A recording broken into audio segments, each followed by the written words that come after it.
Long before the modern bra became a staple in every woman's wardrobe, the female body was subjected to centuries of confinement, compression, and control through garments far more sinister than anything we see today.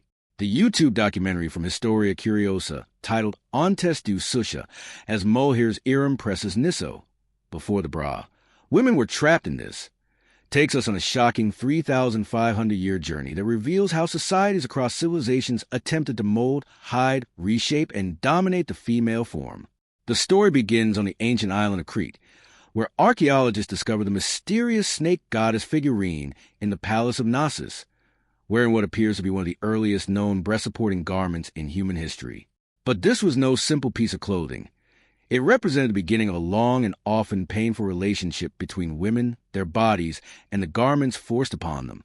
From ancient Greece's Apodesmos, a simple band of cloth wrapped around the chest, to the Roman Fascia Pectoralis, women have always sought ways to support and shape their bodies, but rarely on their own terms.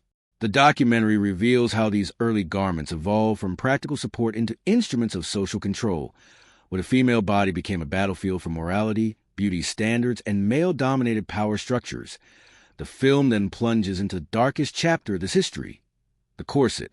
For nearly 400 years from the Renaissance to the Victorian era, the corset was not merely an undergarment. It was a symbol of discipline, social status, and absolute control over women's bodies. The documentary uncovers how corsets were engineered to compress ribs, displace organs, and create the impossibly tiny waist that fashion demanded, often causing lifelong health problems, including breathing difficulties, digestive disorders, and even fractured ribs. Women of the aristocracy wore them to display wealth and leisure, while working-class women were forced into similar constraints despite the physical demands of their labor. The film highlights the extraordinary discovery at Lengberg Castle in Austria, where medieval bras were found hidden in the castle walls, proving that women have been seeking alternatives to the crushing corset for centuries, even when history tried to erase their ingenuity. But everything changed with three revolutionary forces. Hermione Cadal, who in 1889 created the first modern bra by splitting the corset into two separate garments.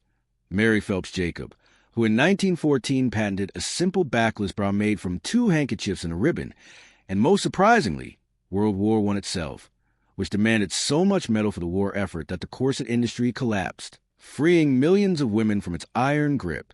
The documentary concludes with a powerful message that resonates far beyond fashion. The history of the bra is not just about fabric and wire. It is about who holds power over women's bodies, who profits from their discomfort, who suffers in silence, and who finally decides to break free. This is not merely a story about underwear. It is one of the most surprising and profound histories of the female body, society, and the relentless struggle for liberation.